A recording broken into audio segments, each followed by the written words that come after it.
Hi everyone, welcome to Homeschool Autism Life. My name is Jamie. If you are new, welcome, welcome, welcome. And if you are not new, thanks for coming back and spending time with me today. So a while back, I shared a video about a plan with me about the space unit, Gather Round Space Unit. And we have just wrapped that up. I am into Christmas now, which is awesome and lovely, but we had so much fun with space as well. And I am super, super pumped and excited. I had mentioned a project that we were doing on a timeline, and I cannot wait to share it with you because I said that I would.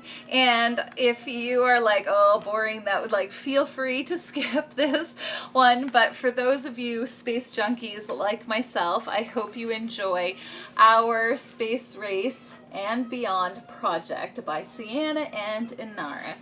Now, ordinarily I might have shared or had them share this, but my husband and I have decided not to share our kids on YouTube, and I think that that's just wise given our crazy, crazy world.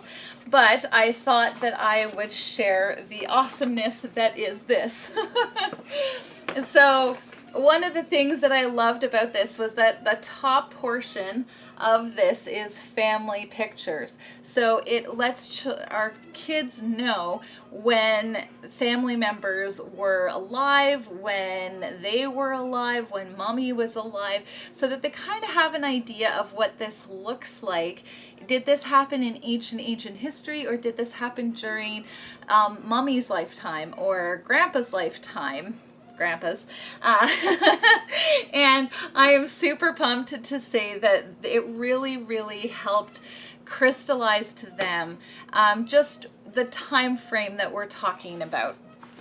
And so this is my grandpa, and this was him being involved in the B-50 bomber, but also carrying the X-2 into space. And there's some more of those pictures. And then this is more of those pictures. He's in there somewhere. I don't know if you can see that. There you go. Yeah, he's in there somewhere, he said.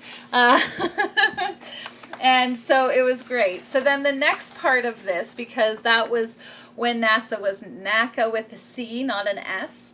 And so then this was the next part of it. So Grandpa, my dad, was born in 1954, and so then we kind of hit that point in time. These were the two chief designers or rocket scientists for each country. And then we talk about Sputnik, and I asked the girls what Americans felt about Sputnik, and they're, ah!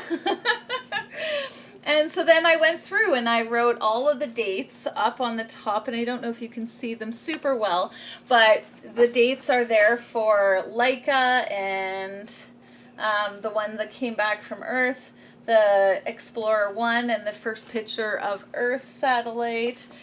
And then we go on to the first man, Yuri Gagarin, and John F. Kennedy and his speech, and John Glenn in Friendship 7, the first woman in space in 1963. And that was something the girls thought was really, really interesting, was how much longer it took for the Americans to put a woman in space. And so that was quite fun when Sergei Korolev died and what happened to their space program while Gemini was going strong and stuff like that. And so then again, it's the same thing.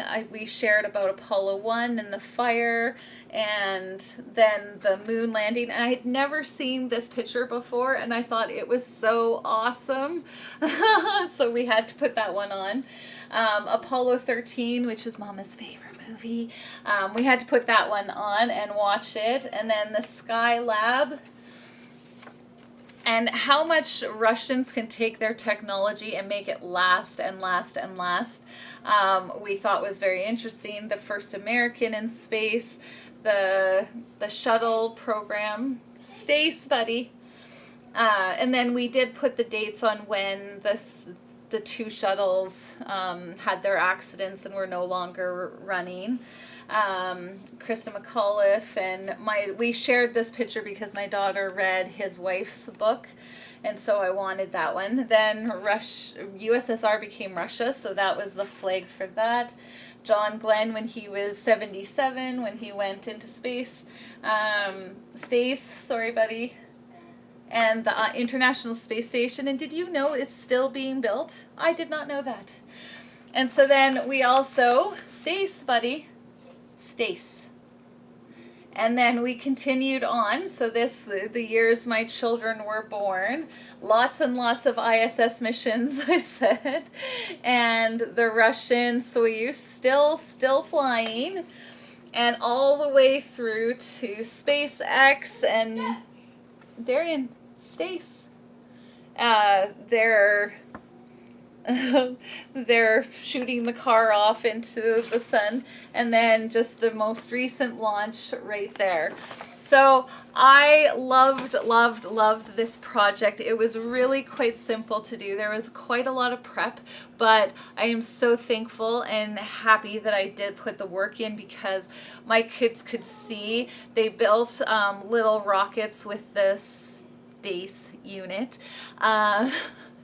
And because of that, then they could each, one of them put USSR on it, the other one put the US, and so then they moved their rocket ships along, and it was really a great, fun experience, but also really telling and visually, what's the word? Visually just really engaging to them, because they could see just how quickly the US pulled forward, or just how quickly the USSR was ahead, and it makes it a little bit more alive. We also watched Fly Me to the Moon, which is, I believe, on Netflix still, and that was a lot of fun too, because now they can say Neil Armstrong's first word on the moon, and it just makes Mommy so proud and so happy. I am turning them into space junkies too. I hope that you have enjoyed this, that this has been a lot of fun, and yeah, may you be blessed in your homeschools. We'll talk to you next time. Bye.